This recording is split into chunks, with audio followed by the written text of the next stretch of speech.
in this next episode of the Waboripedia, the figure behind the ink interview series, where we sit down with respected Horishi, or traditional Japanese tattooers from all around the world. We will be sitting down with Horikichi.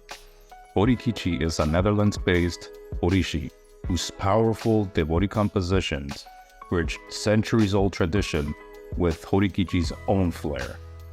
Join me as we sit down with Horikichi and learn more about the figure behind the ink. Horikichi, thank you for making the time. Thank you very much. Awesome. You're based out of Rotterdam in the Netherlands, is that right? Yes. Okay, awesome. Rotterdam, I've been wanting to interview you, so very happy to have you here. But then also I was talking to Shane Tan about 2 or 3 weeks ago. I did an interview with him, and then he had a lot of good stuff to say about you, and he was like, yeah, you should have about me. Horikichi should be on, you should interview him. And well, here we are. So he's always talking shit about me. Can I say the like F words and S words here? Is that possible? Yeah, of course. Oh, okay, yeah. Shane's funny. Don't worry about it's not for kids anyway, so don't worry about anything. Yep. Cool. All right. So you know what? Let's just get into it. I know I have a list of questions, and then of course if you want to take twists and turns, then obviously we can do that. But why don't we start from the beginning? How did you get involved with with tattooing and with Horimono? Well, a long story short, I moved to America when I was 18, and as a teenager, I was a punk rock. So I moved to the United States to play music, and that's what I was doing. The first a few years, trying to make it in music scene. Didn't go so well. I guess I didn't have what it takes to do it. So in the meantime, I met tattooing through a friend of mine. He was a traveling tattoo artist. I met him because he was traveling. I met him on the street, and he was a traveling tattooer from East Coast, United States, from Philadelphia. His name was Jeremy Murray. People called him Crazy Jeremy, New York Jeremy, Philadelphia Jeremy. Some people knows him. He's already dead now, so unfortunately, there's no more of him. But so he was in Seattle. He started tattooing out of my apartment after we became friends, and eventually he wanted to leave Seattle, but he needed money. So he was trying to sell his tattoo equipment to somebody. That's when I offered to buy it from him, because I was watching him tattoo in my house for a few months, and I was starting to get interested. I always liked drawing. I just didn't know what to do with it. So, I decided to pick up tattoo machine, and I bought his machine, and he bought a whole kit, just a traveling kit. So I had a little bit of everything, and I started doing it myself. And that's the shortest story I can tell you, and then, I got into tattoo shop after, that's just the beginning of my tattooing, So I learned it in the United States. Okay, cool. And then, hearing you got this from this traveling tattooer, if you will, right? And that's how you got you started cutting your chops. But then how did you get involved with, your Japanese? How did you get involved with Horimono and Wabori? Well, I'm a Japanese person, so even before I started tattooing, I had a fascination with Japanese tattoos. So when I started tattooing, of course, all I wanted to do was Japanese tattoos. But, when you start, street tattooing in the United States, it doesn't mean you get to do Japanese tattoo all the time. So I had to do it, right? So I became a street tattoo, and then I started working in tattoo shops. I just did everything, but I always try to push my Japanese style. That's always what I want to do, So I worked in a Japanese tattoo. I worked in an American tattoo shop for first. I tattooed out of my house for 2-3 years, and I joined the tattoo shop in Seattle with this guy Benjamin Moss. I don't know if you know. We opened a shop called Apocalypse Tattoo. I worked there for 7 or 8 years, and then I went private.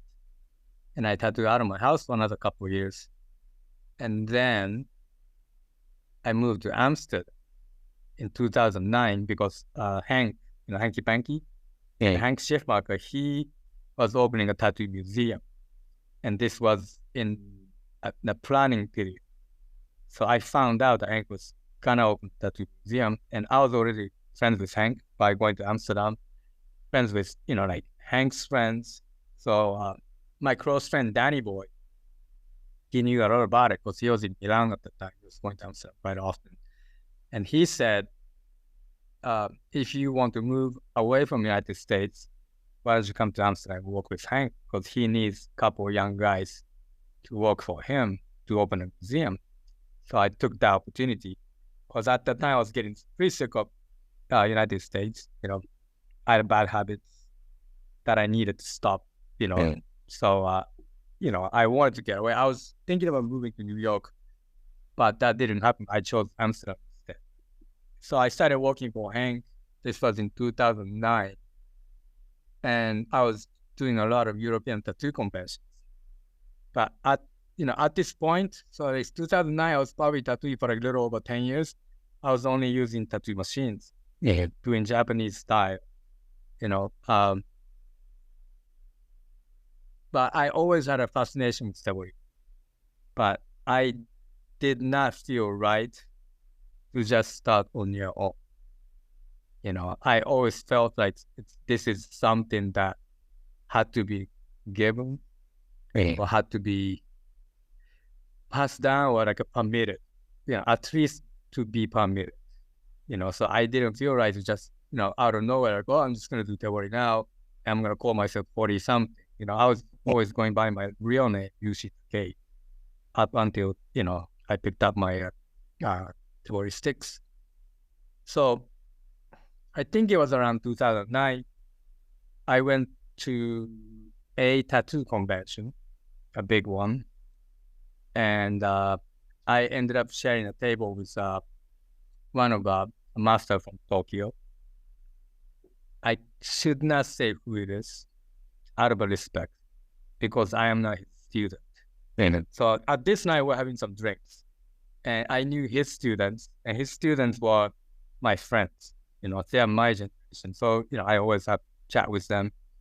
And one of them knew that I was interested in doing Tebori. So he goes, hey, Yushi, I heard you want to learn Tebori. And then I said to him, yes, I do, but I don't know if I, should do it or not, And I was talking to him something like this. And this master overheard my conversation with my friend. And he, across the table, he goes, why don't you just start? It's easy. And I said to him, I was like, yeah, you say it's easy, but I don't even know where to get a needle, how to make a stick, how to make color. I don't know nothing about it. And he goes like, oh, that's right. And he goes like, okay. And he points out my friends that are his students, like, hey, you and you teach this guy. And I was like, what? And I was like, okay, and my friends are like, yes, master, So that was it was just a one drunken night at one of the tattoo convention in the evening.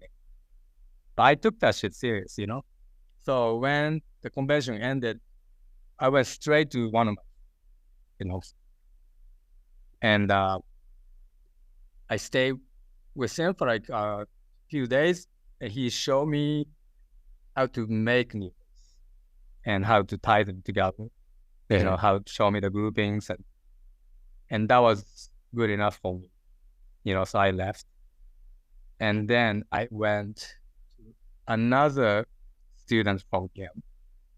I shouldn't say where, because then people would know who it is. It's quite obvious if I tell them where they work or where they live. So I went to another one, and he showed me how to tattoo. So I went to his studio, and first day I tattooed my leg, and next day I took a friend of mine. I tattooed him, and he told me places go get needles, places, they show me his sticks, how it's made. he gave me one of them, so I actually ended up making it myself, and that's how I started. And I just went back to Amsterdam, and I started just trying it on my own, So, and ever since then, I've just been doing it. Nice. Awesome. Yeah, we can, don't worry about name dropping. You can just omit that stuff. We just want the juicy story, and that's good enough. But that's awesome. So one drunken night, and then that's how you get involved in the world of Tebori and Yeah, but I don't think it was just because of the alcohol, because prior to this event, I was speaking with somebody who is quite deeply involved in Japanese tattoo world. So the things are kind of, in that direction. Like I felt it coming. So this was like a really like a lucky encounter with this master that he said it. But we started maybe, I went that direction. I don't know. It's hard to say, but because the result is this now. Yeah. Awesome. So, what can you share, knowing that you do machine and then you do Tebori, you've been doing Tebori for obviously a number of years now. What can you share regarding like the differences, but then also the synergies between machine and Tebori? So first question you asked me is the difference. That's what you said.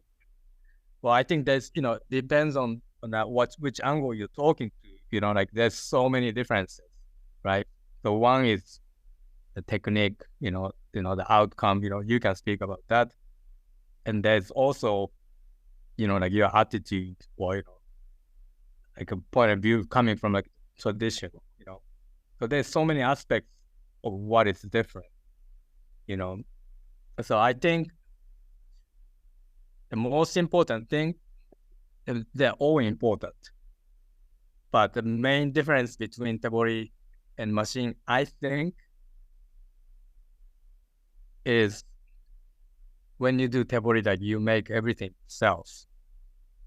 And so it takes more time. I mean, you can buy probably Tebori stick right nowadays, But most of us, at least the ones that are doing real Tebori, we make everything ourselves, And even the artist who uses the same stick and same needles from the same resource, they come out different because we make it ourselves. Even when you use the same kind of block of sumi, but when they tattoo it, all of them are different. So I think the main difference is we do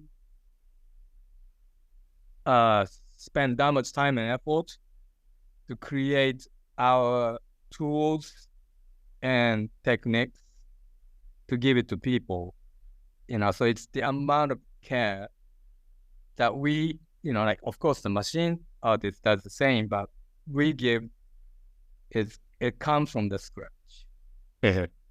So that, I think, gives a whole different, attitude you have toward your customer, what I mean? For example, you can go to a restaurant and maybe they buy a noodle from a distributor, they make great noodle, but also there's people who makes the noodle from scratch, And I think there's something to be said about people who are making that from the scratch, And I think Tebori is that type of art where we offer, this kind of what do you call it? Like a care, I want to make everything myself. I don't want to buy, pre-made Tebori needles and tattoo it on somebody. That gives a different meaning to what I'm doing. Yeah. So that's more like attitude aspect, right? Then the technique and outcome that you can completely talk about different things. Yeah. So actually, just following, that was a good, I guess, example. I don't know, scenario. I'm losing words here, but the noodles, right? Obviously, a couple of I'm not gonna say the brand, but there's a famous a brand of cup noodles, a cup of ramen it's not gonna taste the same as homemade noodles, right? Or not homemade, but like handmade noodles, right? So the outcome is obviously different. So there are people, maybe including myself, right, that would say that there are these mystical properties of Tebori where the outcome is so different, and as time passes, you can tell how Tebori work looks so much more different than machine work. I don't know if there's anything you want to talk about along those lines. Well, that has a lot to do with the quality of artist. You cannot just say that, well, Tebori tattoo age is better, machine doesn't, because there are like amazing tattoo artists who does, Japanese or not any style with machine, and their tattoos are amazing, and they age well. And vice versa, there's a lot of crappy Tebori artists, right? Or they use Tebori as some kind of like a show, Then it's not, you cannot just say Tebori is better. But if you're only looking at the highest quality like an artist, then I think the way the Tebori turns out on Japanese tattoo is definitely better. But it's a difference between, it's just so subtle, like maybe most people miss it. Like I'm in that world, so I can see like how when it's being tattooed, I can see how the shading has been spread, and you can already see how it's gonna age. But when you see like an really old tattoo that aged really well,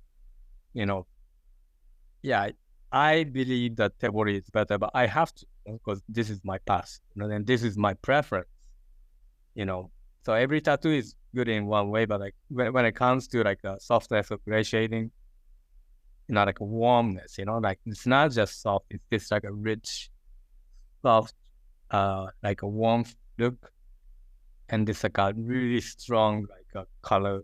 You can see that in like a white or like a, like a green, or easily in this, like it just punches so strong, right? That cannot be done with machine, that's for sure. Cool. Yeah, I actually, you make a great point. I mean, we've had in this interview series, we've had obviously Shane Tan. We started by talking about Shane Tan, and then we've had Hori Den as well, and a bunch of other great artists that work by machine. So definitely not bashing machine at all, right? It's just that there are some differences in how both methods age, and so that's why I like to ask the question. Yes, for sure. Cool. And then what about like, I know I mentioned synergies, but like how well the combination of machine and Tebori work together? Because obviously I know that there's many Horishi that do the outlining by machine, right? I think yourself, you do that, and then you do the shading by Tebori, right? Yeah. Well, I think the difference is so I use machine outline, Tebori shading and color. And what the difference is compared to somebody who does all by Tebori is like we design different. Like when you use machine, like you are more flexible in making like a small like curves. The Tebori lines it's not as flexible. It's kind of like you're trying to drive with like a like a really good like power steering, or a car is just one, I don't know, like a long wheel, like it doesn't turn and stop, and it doesn't taper, so there's all these things that machine can do that Tebori cannot do, and I like that, and I don't want to, like I tattoo 10 years or 10, 11 years without Tebori for the first half of my tattoo career, and what I learned that what I want to keep is my outline, because I like that type of design.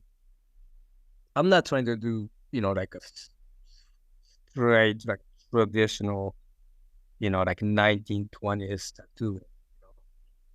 I like to represent the tattoo now, like my biggest influence is Horiyoshi III, obviously, but he has combined a modern and old together, And I'm not trying to be him, but I like what he has accomplished, and I want to see if I can do my own version of, what, the type of path he took, So machine is more flexible, so you can do more details.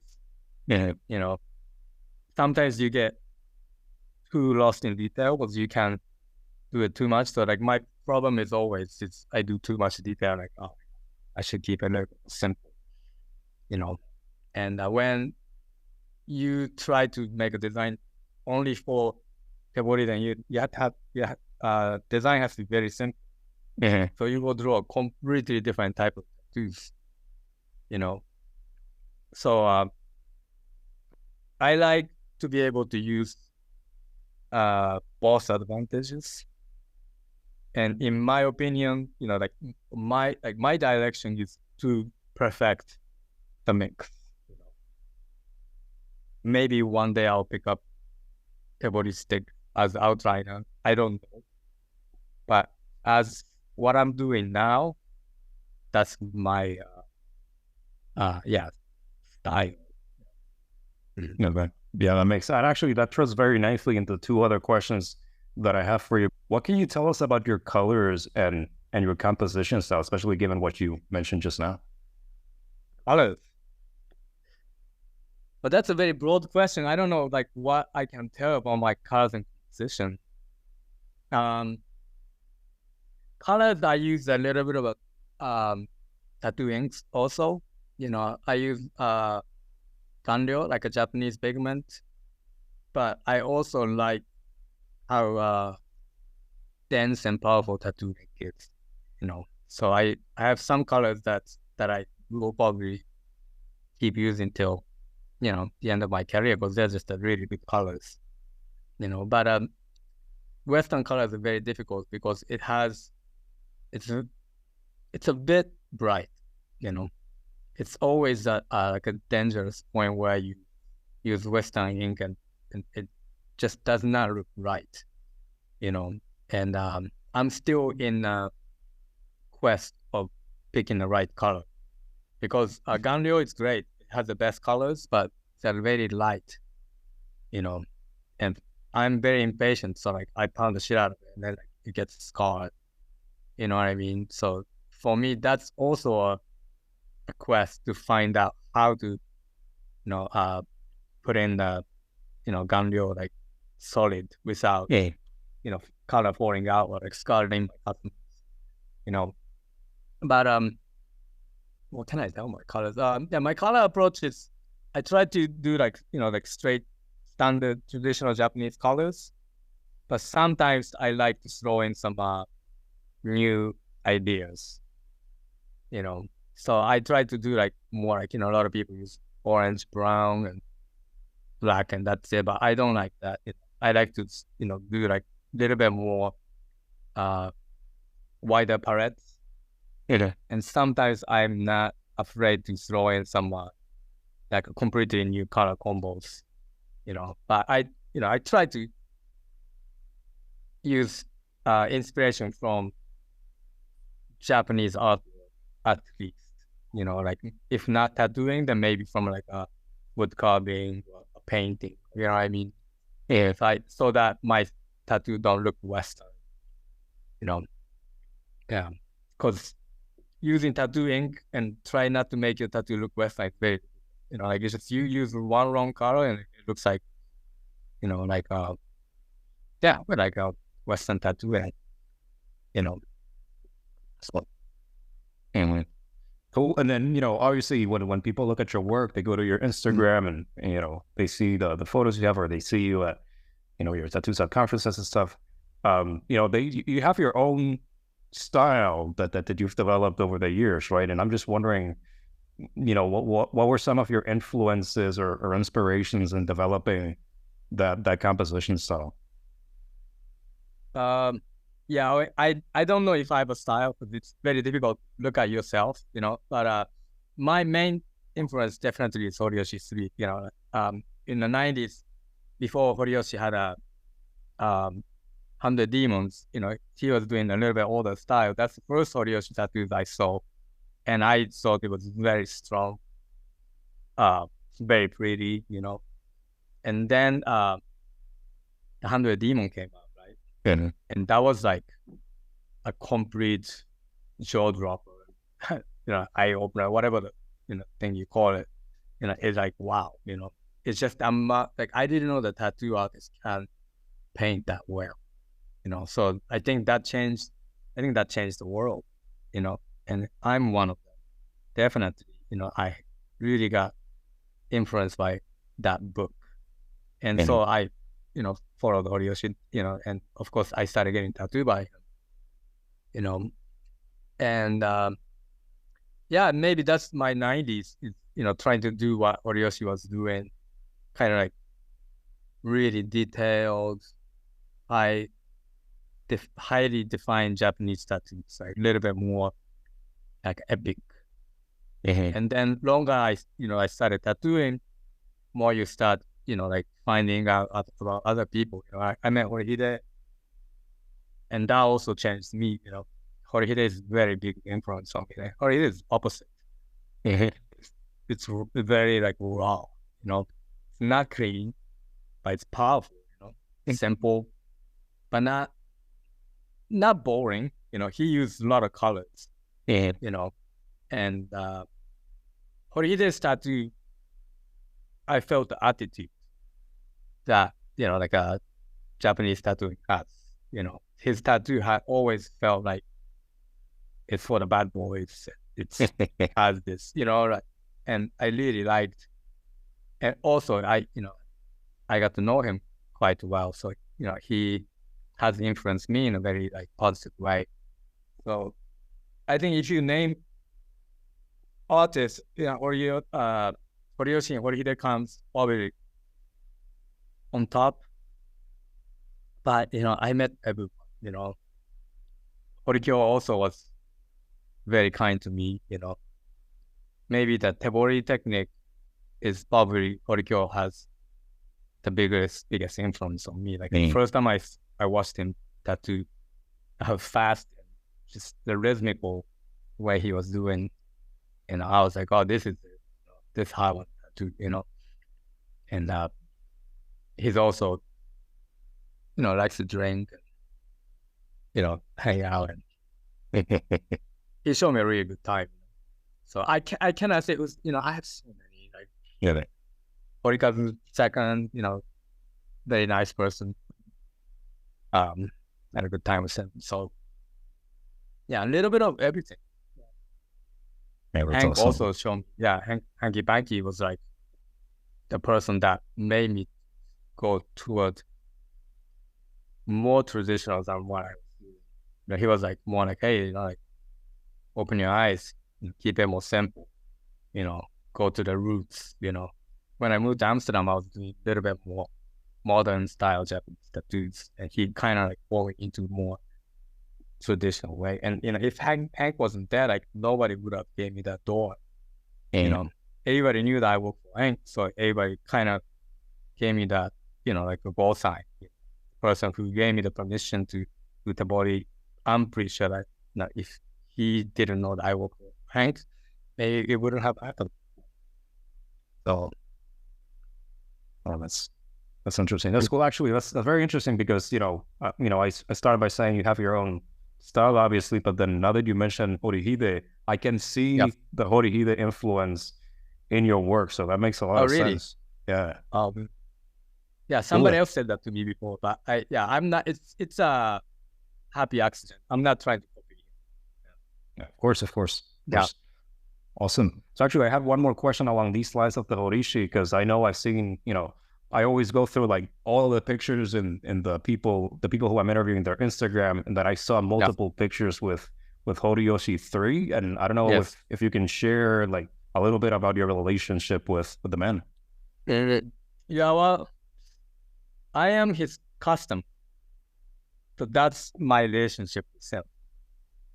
So I've been getting tattooed by him since 2000, maybe 2. So a little bit over 20 years.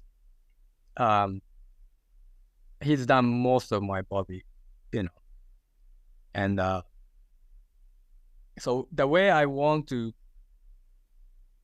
see myself is just I get tattooed. Like I'm a big fan of him. His tattoos, and so I'm an admirer. I'm not his friend. I'm not involved in his family. But if you know somebody for over 20 years, I have spent, I don't know how many 100 years, with him. You develop some kind of relationship. So little by little, we started talking, and luckily, I, ended up having dinner with him a few times, go out drinking, and now I do I make books for him. And so the last 2 books that came out from Kintaro, well, the last one came from Kintaro. I helped organize it to make it happen, and the one it's coming out the next, and I am officially the curator of the book. So that's what I do with him nowadays. I help him introduce his artwork to the Western world. But as far as I consider myself, I'm just his customer and I'm his fan. Awesome. Cool. I think a lot of people find that like a cool little tidbit of information that a lot of your work on your body, right, was by Horiyoshi III. Yeah. Awesome. So actually, just kind of jumping back and switching gears here pretty drastically, but like in terms of stuff that you like, and whether it's stuff you like or stuff you like to do you have like a favorite subject to tattoo? Well, that's difficult. Well, of course, I like to do back piece like everyone else, and I don't know if I have a subject matter like in general that I like to tattoo. If you see my paintings, that's what I want to tattoo. So if somebody wants to get tattooed from me and say like, hey, what do you guys want to tattoo? What do you want to tattoo? And I'll be like, hey, like look at the paintings I made. Obviously, you paint because you want to tattoo it, right? But yeah, I mean, I like. It's kind of a boring answer, but like if you do dragons and fish all day long, then you wanna do like different like images, right? So of course I like the warriors and gods, and it doesn't matter if it's like Chinese or Japanese. Just I do wanna, before I start like fully like exploring to like completely original style, maybe I would like to do all the classic Japanese tattoo images, so if I get to do like all the one that's already been done, then maybe like I draw my own original artwork now, but maybe I would say like 10 to 20%, like 80% of my designs come from already made ukiyo-e or somebody else's tattoo design, come from like a painting, you know what I mean? So maybe I'm practicing by doing all the images so that in the future, I can make only like original artwork. Yeah. Oh, that's awesome. I think that's an expression of mastery and self-discovery, right? Doing your own original stuff. Cool. Yeah. What about like do you have like a favorite outlaw or scene from Suikoden? Yeah, I saw your question. Well, Suikoden I read a long time ago. As a whole entire story, when I read it was probably I was 15, 16, So I cannot say I remember every single characters, and I cannot say that what really happened. I just vaguely remember. So I don't know if I have a favorite character from that point of view, but as a tattoo artist, of course, use as that image like aesthetic, like I think Suikoden characters one of the best, Mhm. tattooed image for your back, right? So like Chosen, Suimon Yaburi, the Watergate, Mhm. everybody loves Kumono Yushishin, right? Nine Dragons. He's probably the coolest, you know, like Luke Skywalker kind of, he's good looking and, he's tough. And and everybody loves Jishin because he's the kind of a bad guy Yeah. and good. And, everybody can relate to his path, I think everybody loves Chosen, everybody loves Shishin and Jishin. That's the sweet top, right? And Yeah. then everybody else, but can't say I have a personal favorite because in the end, it's the Suikoden is from China. It's not a Japanese story. Mhm. So like the historical context and like relating yourself to that world is it's a little bit difficult. So you can like you can say, oh, this is a cool guy, but we as a Japanese people, we always like compare ourselves to like Japanese heroes. Mhm. But when you ask me, like which shogun it's your favorite, I think everybody has a favorite. Usually it's Nobunaga, Ieyasu, or Hideyoshi. And everybody has that because that's our country, and we know the history very well, and everybody has some kind of personal attachment to those stories. Mhm. And the Suikoden, it's a great story. Like as I said, like I've only read it, like when I was a child, like teenager. So it's not a huge part of our life as a Japanese kid from like my Mhm. time.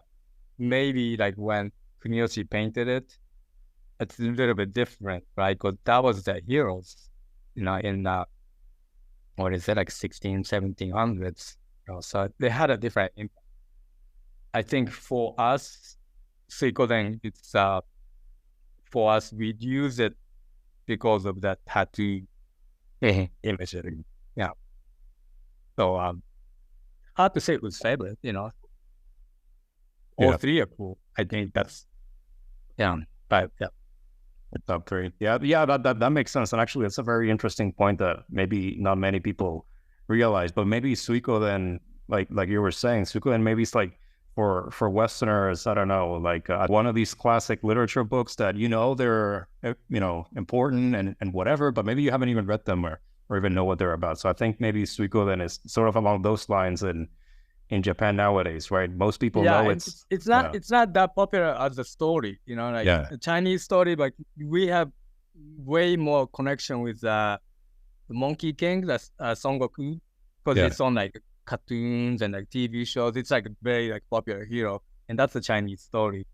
Or like a Sangokshi, like these three different countries. I don't know how to say that in English, but that's also a very popular story in Japan. But the Suikoden is not that popular amongst the general public. Mhm.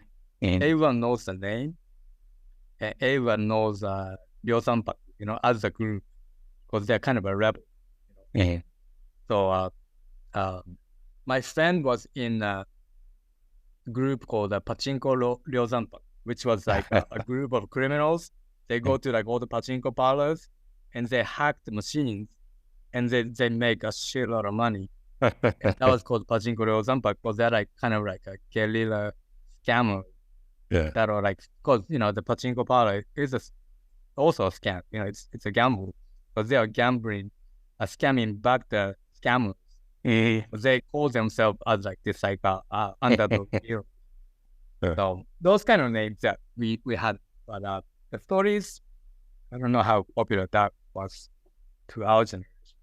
Yeah, yeah, yeah. That makes sense. And actually, I know we're getting sort of actually, we're still on topic, but like obviously, I have family in Japan, Yeah, and then I have a lot of friends in Japan, and sometimes I talk about Horimono and stuff like that, and they don't really know. They have no clue. So yeah. actually, Horikichi, do you have like any subjects or designs you would like to tattoo, but haven't had the chance yet? Well, I think that's the same question, right? The ones on my paintings, that's the one that, I want to tattoo.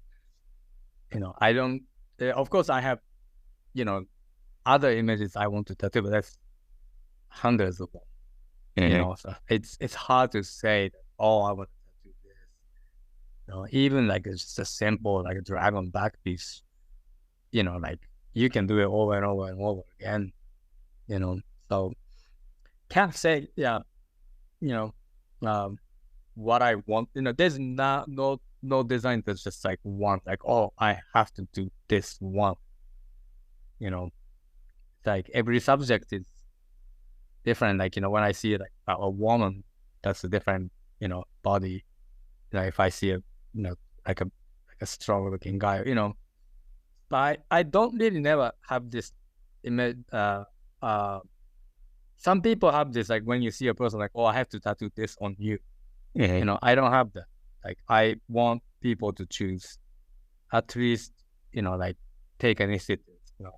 I want to know what they want. But I'm almost, I'll do whatever you want. If they don't have a bad idea, I can say, in general, I'll just do what people want. Yeah. Cool. And then, I think you've got a book, right? You got a book, you publish a book with your designs or your paintings and stuff. So I guess what I'll tell the people listening, this is going to be published on YouTube and on Spotify. Yeah. So I encourage you to buy a copy of Horikishi's book, and then you'll know what we should get tattooed by him. Yeah. Well, you can go to Kintaro Publishing, because he has all my prints. Those are for the back piece designs. My book is came out in 2012. It's quite old, so I don't know if that's what I want to tattoo, but it's a good book. It's like your book. It's like it has everything. So if you want this, you have that, so it's an easy book to figure out if you don't know what you want to get tattooed, or if you don't know the meaning of your tattoo, then then this book will tell you. One. Awesome. Yeah. All right. So there you go. Check out the book. Check out the prints. I'm sure not only good inspiration, but you can also hang it up in a wall, and it'll look nice. Yes. So cool. All right. So what I want to do next is I'm going to start sharing my screen. All right. So what I do here is usually I just shut up and I'll let you do whatever talking you want, and then at the end I'll add a little bit of comments from my side. Oh, well, that's difficult. Well, this is the ego and mistake. So, this is in the Western world, you can say battle royale, right? So it's the battle, the century. In Japan, we say the fight from the heaven and the earth, or ground and the sky. So it creates the motion of yin and yang, right? So the sky and the ground, it's always in the battle. Same as the water and the fire, anything. So it's a cycle, and Japanese tattoo represents is a cycle, like in every design. There is no good or bad. There's no light or dark. There's no up or down. It's always one goes up, one goes down. One side is dark, one side is light. One side is, like winning, one side is losing, but it's going to come back around. It's a cycle, and it's a little bit of a universe that people try to express in your capacity of your body. So the snake represents the ground, and the ego represents the sky. So the sky and the ground is always in a battle, but because of the battle, it creates unity and an eternal cycle of life. They're both strong, but beauty at the same time. The venomous, all the elements together, creates that one big movement that does not stop. And that's what I at least try to show, That's awesome. And please, I'm gonna preface what I'm about to say. So if there are Mexican viewers or listeners, please don't hold me accountable for this. But I think there's like a Mexican tale Mexican about an flag. eagle. Yeah. Yeah. The eagle and the When they snake. found Mexico City, right? Yeah. Yeah. Oh, No, that's cool. I think it's I think what it is some cultures maybe there's a similarity. Like maybe it doesn't have the same origin, but you always find images. I actually did one painting for Edgar Hoyle. Edgar? He does what is it? A one shot, one kill. He's a photographer. He used to take pictures of all the Chicano tattoo artists and like lowriders and gangsters. He's a very good friend of mine. He organized a few books, and one book was about Chicano tattoo art, but he asked a lot of international tattoo artists to contribute. And I made a painting for him, and it was the eagle and the snake and the cactus, so the Mexican flag. So eagle was fighting snake, but in Japanese style. And I did, yeah. So it's a natural image. So like it doesn't have to be only in Japan. There's snakes and eagles all over the world. So it's not surprising that the Japanese image and Mexican image can overlap. cool. Yeah, and then for those listening, obviously we have an eagle. We're looking at a back piece. You got an eagle over there at the top with clouds, and then you have the snake by the bottom right, by the glutes or the butt, right, in more plain speak. And there's also actually a cute little toad or frog there, and then one of the legs. Yeah, the little frog. Yeah, he's little scared. Yeah, Yeah. That's pretty cool. It's pretty awesome. Yeah, I actually picked this one because it looked pretty different. I don't think I've seen many like this. So and then I think I also see that, I don't know if it was either a cover up or just mixing with other work that's been done previously, but I do see there's a cover up on the upper shoulder. Yeah. But it looks pretty fantastic, like very well done. So that's why I wanted to call it out. Like you would have to really focus to see that, oh crap, there's actually some other previous work in there. So nice. All right. Let's see what else we got here. Karajishi Botan. So it's a Chinese lion with a peon. But the difference is it has a horn. So it could be a komainu. Komainu is a Japanese temple guardian dog from a Shinto shrine. So you can see it either or at the other. So the Karajishi and komainu is basically exactly the same image, but one's Chinese and one's Japanese, and supposedly have different, but they kind of do overlap. So this one on the left corner, you can see a little green and purple. That's like a bowl, so the lions always play with balls or butterflies because they're like a big cat, right? So they're playful. So, if you give like a ferocious lion a bouncing ball, they're like a little kitten. It's like, oh, ball. They start playing. The same as butterfly. Sometimes you see image of Karajishi chasing butterfly because that's the humor in Japanese artwork, not just tattooing, is that we try to give serious characters a humane side. So sometimes you see like Kudo, Myo falling asleep, or like Shogi getting massaged by Oni, or those are the kind of image that gives you the other side of painting. So like most paintings of like Karajishi or Kudo Myo will be like they're posing a little bit tough, but there is the offshoot, right? After the shoot is over, they're like, oh, drop your gear off and just chill. And that's the kind of joke you can play in tattooing. Right? If it's only tough, it's kind of boring. Yeah,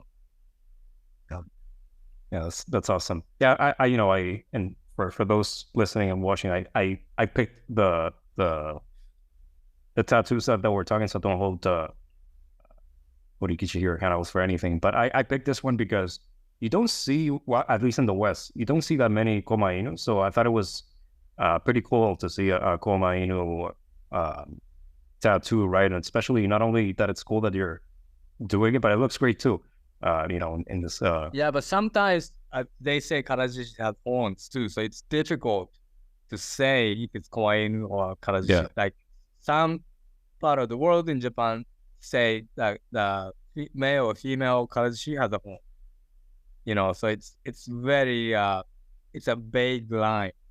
Yeah. The same as the color of the dragon. Like black dragon is the oldest dragon, but sometimes they say they're the youngest. So it depends on what region of Japan you are asking reference, or what temple, or what lineage of So there's no right answer. So the Koma Inu has horns, but also Karajishi has horns too. Yeah. Not all of it. It's very rare in Karajishi, but they exist. Yeah. But this is either or. Either so or. It's not Koma Inu or Karajishi. Yeah.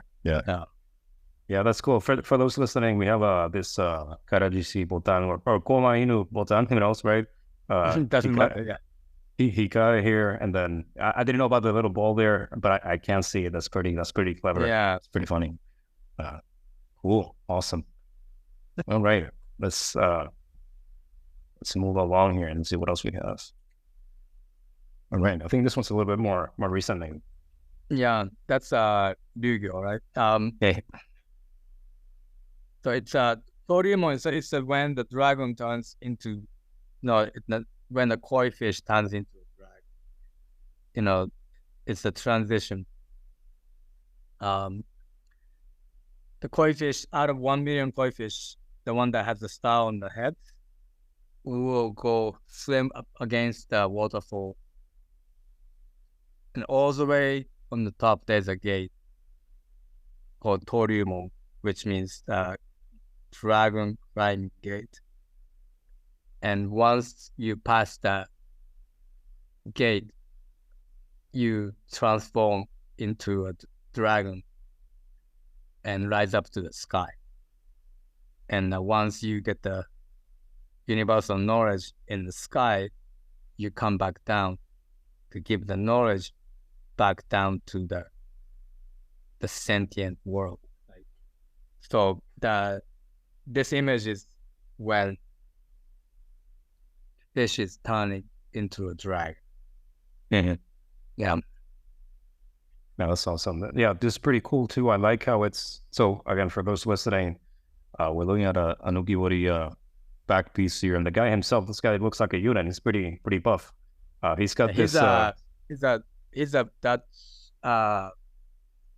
militant officer. I cannot tell you exactly what he does, but he's a pretty serious one. Yeah. And so he's got this huge bag and then huge. I think it's a pretty powerful, huge piece here. I really like it. Again, you don't really see that many. I think you're seeing a little bit more, but you don't see that many in the West. And then at this scale, at this size, I think it looks really powerful, very impressive. So I really like this one too. Yeah. Awesome. All right. I think this last one, I will talk a little bit about it. So this actually was I took it off a video that actually you posted it. But I actually don't do many unfinished pictures for these interviews and videos, but I really liked just this composition here with the dragons, and I think that's Fujin and Raijin, right? It looks really powerful. So I don't know if there's anything you wanted to say. It's very selfish of me to put an unfinished piece in here, but I just thought this looked awesome. Well, what can I say? Well, the ribs are the Fujin and Raijin, and the chest and the arm is the dragons. So I guess the dragon is the representation of the natural phenomenon that Fujin and Raijin can create. So Fujin is the god of wind, so he makes the wind like hurricane or typhoon or whatever. So this dragon is the wind, coming down from the chest, blowing over to the ground or something like that. And one on the right is a Raijin, so he's banging on the drums. And the dragon is a representation of the sound and the thunder and the rain. That's all I can say. No, that's awesome. Yeah, no, I think this is just a very powerful, very, very good combination of elements. I'm really looking forward to seeing this evolve. So the funny thing is this Fujin, it's Fujin is actually based on the collaboration painting we did with Shane Tan. He made this Fujin design, but it's a little bit different.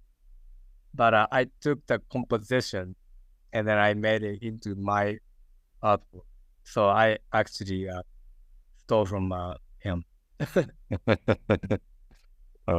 You might get some shit for that from Shane. He's gonna know you a little bit, probably. I know. Well, that's not the only thing we stole from China.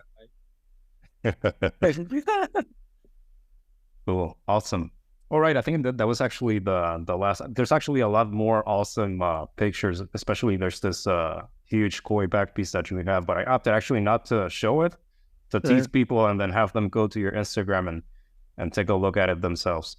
So I'm gonna stop sharing here, and I'm just taking a look here at the questions that I have for you. We already talked about the influences, right? So actually, this question that I asked next, I'll give you the preface, right? I asked this question because, there are people who might not have tattoos, but are thinking about getting tattoos, or there are people who might be, I don't know, shy or whatever, or maybe they look at the tattooer and they build some image in their head. And so I kind of asked this question just to get them comfortable in the process and the tattooer. And the question is, what is your view of the Horishi-client bond or relationship while you're tattooing and then after the work is complete? What is my view? Well, I mean, the type of tattoo we do, we spend a lot of time with customers. Like 1 year is like not even that long. A few years. Some of my clients, I've known them for like 20 years, maybe a little bit long, as long as I've been tattooing. So, I'm a professional, so that, I'm an artist and they're customers, and that should not ever change, because we get paid, we cannot get paid from a friend, right? So, that's the place I would like to place myself. But if you spend a lot of time with somebody, some people are really cool, and we meet people from like all different type of, like professions or background. We cannot help to be curious, or you cannot help to fall in love with their personality, So a lot of customers that I have over the years, they have, like we have a very deep, what do you call it? Like interactions. And some of them, I do not say a lot.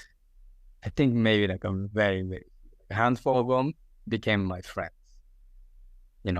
and I don't think it's my goal to make friends with my customers, but I would not deny it if it happens. You know what I mean? So, I have a good time. Like a lot of people come visit me in Rotterdam now that are from all over different part of the world, and I really appreciate their effort. But at the same time, I'm very curious about them. They're interesting. Some people have completely different jobs. I have no idea who they are. Like I would not even meet somebody from this kind of world. So, I'm always asking about them, and sometimes we go to dinner or, have some drinks after the tattoo sessions, but I think I'm a little bit more dry compared to most artists, I think, Like in Japan, maybe like they have a little bit more bond with their clients, but I select who I decide to give a little bit of like personal side of me. It's not like I am selecting in a way that like you're not cool, or I do this and I don't do that. But it's just happening. Yeah. Yeah, that makes sense. And it's a professional relationship. I don't want to say that it's totally entirely the same as, let's say, I don't know, a shrink or a psychologist, psychiatrist, whatever you want to call it, right? But you do have to keep your professional boundaries, obviously, right? Yeah, well, we are like like a little bit of a shrink to every customer, right? Yeah. Like that is a mental factor that we offer also, and some people do come to us for therapeutic, reason, which is completely fine. We enjoy it, and that's just what happens. Yeah. Awesome. All right. I think actually I have one more question for you in my whole pre-scripted line of questions. It's pretty simple. What's next for you, man? What's next in the foreseeable future for you? I'm quite satisfied with the direction where I'm, outside of the fact that, like I don't see myself like complete as an artist, or, I'm producing as much as I want. There's all this things that I need to improve, but in general, I'm on the right track. Like I'm completely focused, with myself. Like I have no doubt what I'm doing. I just want the tattoo. Like my goal is not that complicated. I just want to do a lot of tattoo. I just want to do a good tattoo. And I don't want to be a sellout. I want to do my tattoo. And that hasn't changed since the day I started tattooing. I don't think. Like maybe a little bit. Sometimes I like this and that. But in general, like I'm pretty solid with who I want to be, or who I think I am, and the goal doesn't really have a shape when you have my way of thinking. I think I just have my goal is already there, and it's just a matter of will I get there. You know what I mean? So that's my challenge, is that I'll find out in the end. Like my examples that I have in my life is quite like strong figures. Like if I want to be like Horiyoshi III, like I got a fucking shitload of homework to do. Which I don't even know if I get to it. But yeah, Horiyoshi is my number one. So of course, if I ever get to his level, I'll be so happy. But that's a 1 in a million shot. But I don't know if I have a goal. I would like to be, successful financially. I would like to be happy. And those are like very simple things. But I think my goal is to achieve my goal, which is already been set. So it has been there since the beginning. It probably won't change. But I cannot say like what it is to you. Like do I want to be a master? Like what do I want to be, famous or rich, or I don't know. It's a little bit of everything, but they all come together. But maybe yeah. Well, I'm thinking now. Maybe yes. Like back to the beginning. Maybe I would like to do my complete original artwork, which I still can't. Like if I look at Horiyoshi III, he doesn't do anybody's design. For like the last 25 years, he doesn't use Kanyoshi, he doesn't use, Yoshitoshi or Kyosai, none of that. It's his design. That the way the clothing fold, or when, the way he designed his weapons of the heroes, it's all his stuff. because he has that knowledge from studying so much that he can't do it out of his head now. Yeah. Right? That is the goal that I would like to get there. Yeah, but that's then I don't know if I can get there, you know. Yeah, but maybe, yeah, if I say, yeah, that would be Awesome. a little bit too high, maybe. Yeah, but as you were speaking, I was thinking about, I see you making all the right moves. Like you got your own book, right? You publish a book.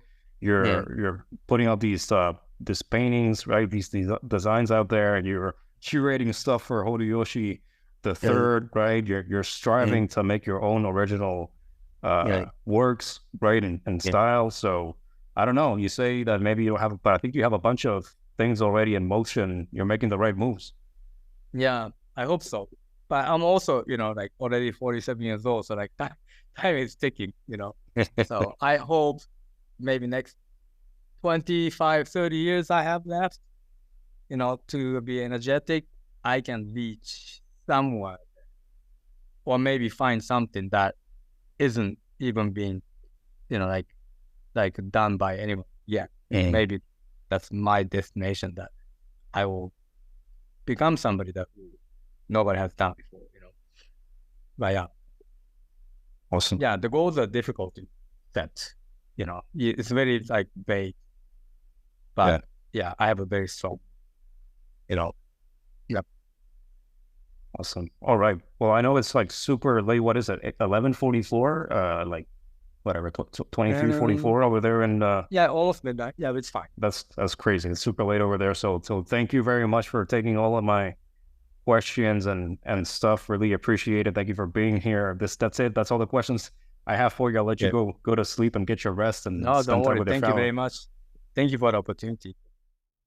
If you would like to learn more about the world of traditional Japanese tattooing, follow the Waboripedia Instagram page, hit like and subscribe in the YouTube and Spotify channels, and stay tuned for the meanings and stories behind Japanese tattooing, Horishi interviews, and more.